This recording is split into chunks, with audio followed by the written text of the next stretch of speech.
Danger Dolan. From martial artists who were pummeled to death to desperate politicians blowing their own brains out, you count 14 shocking deaths that occurred during live television broadcasts. Number 14. India's M.N. Vijayan was a respected leftist scholar dubbed the scholar who knew too much.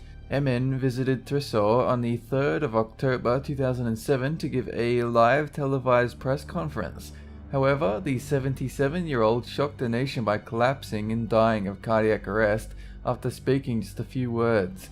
Controversies arose after his death, with one writer questioning why a man known to be suffering from heart disease was brought to a second floor for a press conference.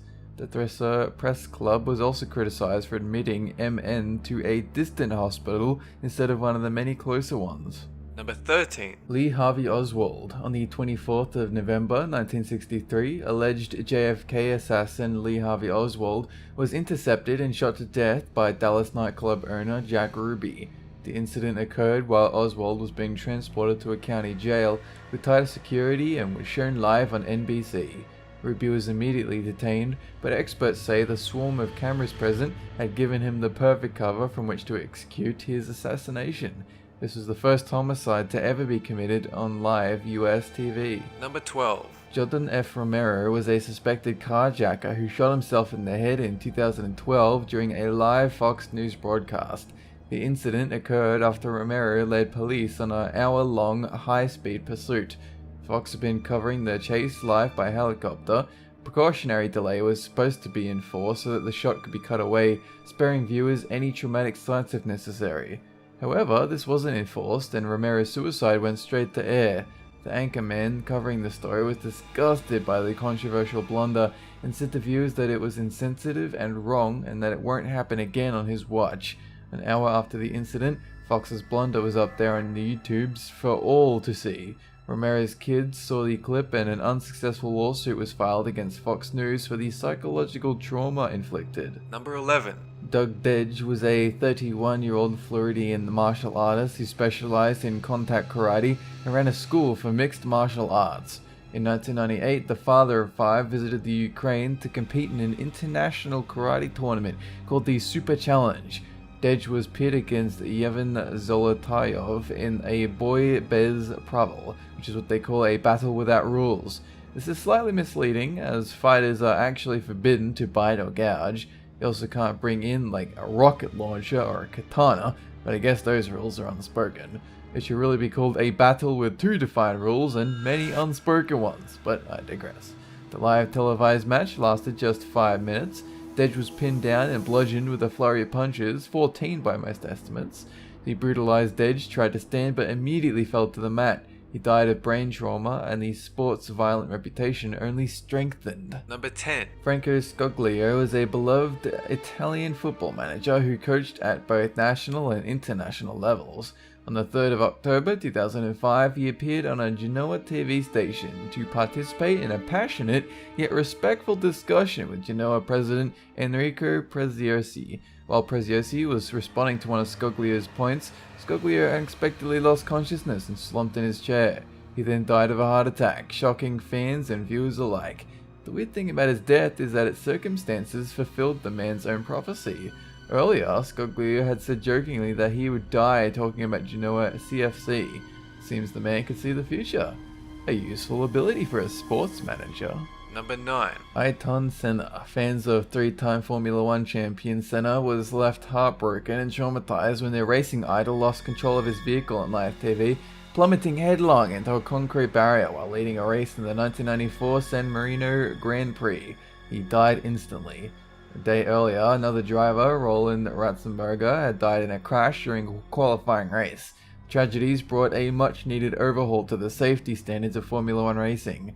Ayrton was regarded as one of the best drivers in the sport, so it was a huge loss to his many fans. Number 8. Daniel Jones. The live suicide of cancer sufferer and HIV-positive loner Daniel Jones was one of the strangest and most gruesome events in live television history. Believing he was being mistreated by his health insurance carrier, Jones brought traffic to a standstill by parking his pickup truck on a busy intersection, setting it ablaze and shooting himself in protest. I'm not sure that's the best way to get a healthcare provider's attention. I think you pretty much turn invisible to them when you die. The standoff occurred at 3 o'clock on a Thursday afternoon. Yes, right, during the children's after-school programming.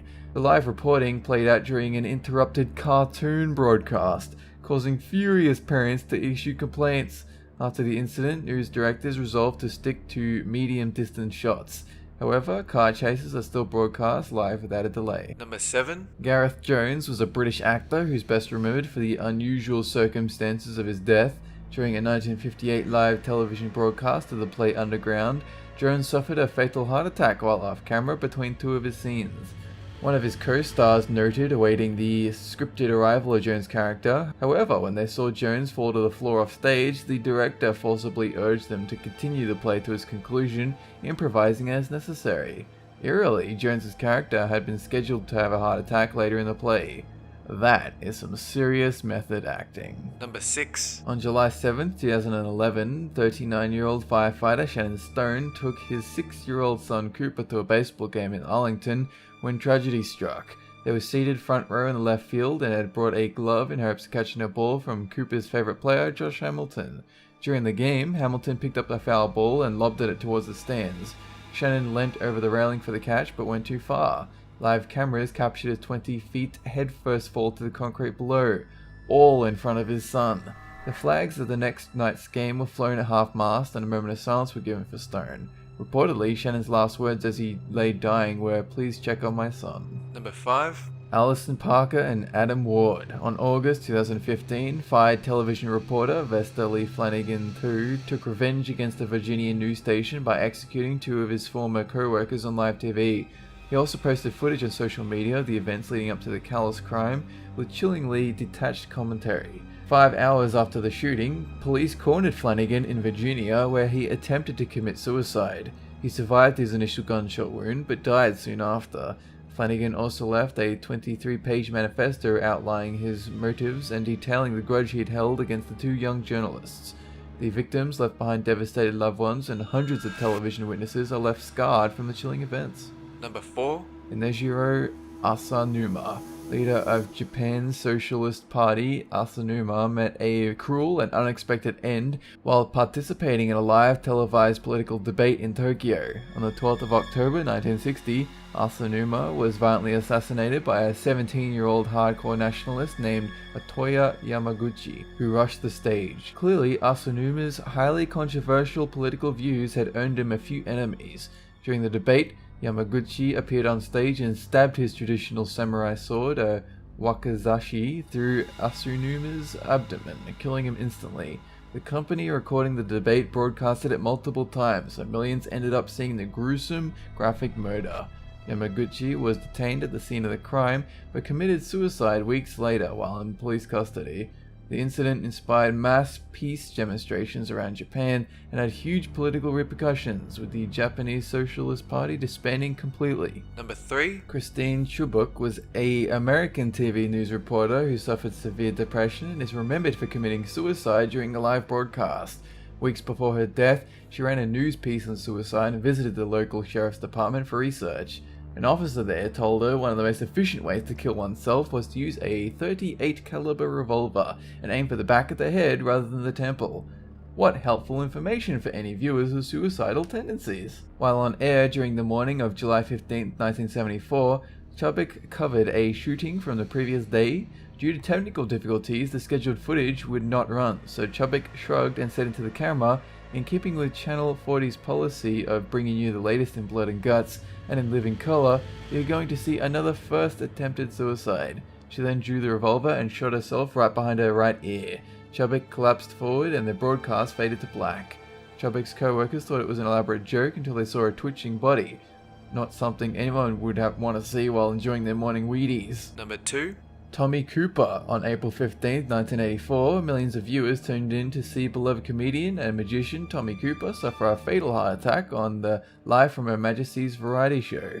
Cooper's comedy act usually involved deliberately messing up his illusions, so audience members, assuming it was all part of the act, clapped and clapped along while he collapsed on stage. Efforts to revive him failed, so he was taken to a hospital and pronounced dead on arrival.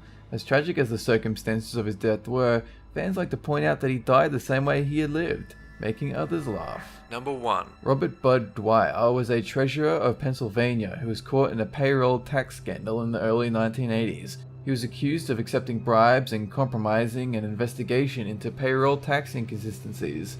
Dwyer denied the allegations throughout the trial, but was convicted in 1986.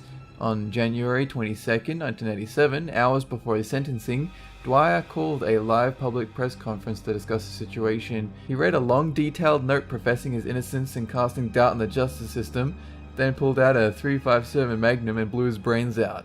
Due to a snow day in Harrisburg, many children were home from school that day and had their cartoons interrupted and their minds scarred by this breaking news story. This was pre-internet and Call of Duty, so children weren't desensitized to seeing such a graphic scene unfold. That's it for this countdown, and have a good one!